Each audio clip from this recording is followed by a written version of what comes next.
जयचंद क्या वाकई गद्दार था या फिर मिसअंडरस्टूड किंग था? कहाँ लिखा है कि जयचंद गद्दार थे? क्या प्रमाण मिलता है? कौन सा लेटर लिखा था?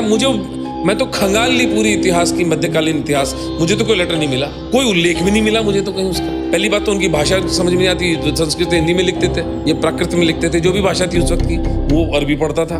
इन राजपूतों को नीचे दिखाना है, राजपूतों का मान मर्दन करना है, बड़ी बड़ी गहरी चाल है ये।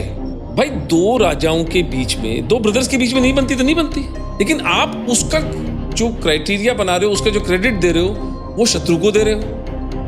और जयचंद जो थे, पहली बात तो उनकी पृथ्वीराज चौहान से नहीं बनती थी, ये बात बिल्कुल उचित है, नहीं बनती थी तो उसके लिए देशद्रोही कैसे हो गए? ऐसे तो पृथ्वीराज चौहान ने जब 1178 में मूल राजा नायक की देवी ने मोहम्मद गौरी को पराजित किया था, पृथ्वीराज से सहायता मांगी थी, पृथ्वीराज ने सहायता नहीं दी, तो पृथ्वीराज धर्मद्रोही हो गए। तो जयचंद ने कोई लेटर नहीं लिखा, कोई मोहम्मद गौरी को न्योता नहीं दिया, वो कट्टर हिंदू थे।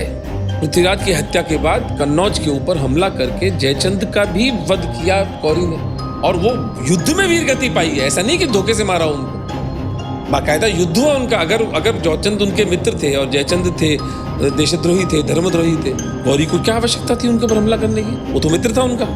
अनर्गल प्रपंच चलता है, झूठ बिल्कुल।